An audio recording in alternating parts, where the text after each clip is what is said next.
Stephen King, in his novel Misery, Mhm. describes what he calls the gotta, the Gotta. And what he says the gotta is when someone is reading a book and they're supposed to go to sleep, and their spouse says, "Come to bed now," and the person says, "Oh, I will in 20 minutes, but I gotta find out what happens next." That's awesome. So it's not as though you can't wait till the next day to find out what happens next. Nothing else is happening, but somehow we get sufficiently absorbed, wrapped up in, lost in the anxiety of what's going to happen in a story that we can't put it down. And I was, for a very long time, interested in a question in film, which is how can we be absorbed in film when the very fact that we're seeing what that we're seeing things that are not being seen in that world?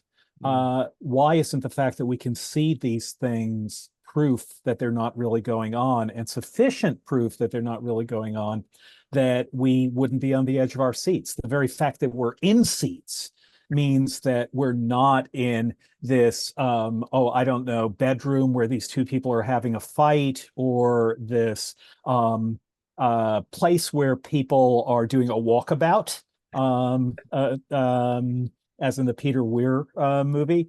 The very fact that we're sitting there watching means it can't be happening. And yet we forget that we're there, and we just get absorbed by what we're watching.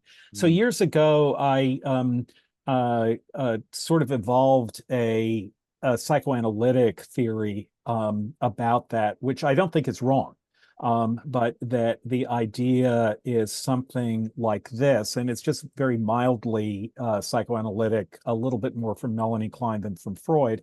But the idea is mildly like this: that the times and periods in our life where we are really anxious about what other people are doing, but forget that we're even there as we watch what they're doing, is most frequently when we're very concerned about a drama that's playing out between our elders, in particular our parents. Mm. So there's a kind of return to childhood anxiety about what will happen. Will there be a disaster? Will things work out or not?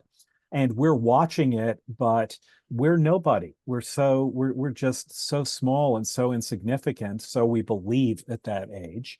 And so our significance doesn't do anything, doesn't disturb our sense that we're not there, or not having a sense that we are there is a better way to put it, Right. as we get absorbed by what is going on between these larger than our life characters, our parents, our grandparents, the adults, perhaps our older siblings, whoever they are.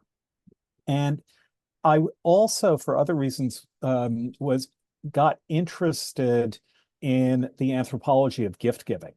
And Marcel Mauss has a famous book called The Gift. And in The Gift, he describes a cultural universal, which is the practice of gift giving, which seems counter to, he says, is counter to, let's call it the Marxist idea, or any idea that barter comes first, and then credit and debt come after the original idea of barter.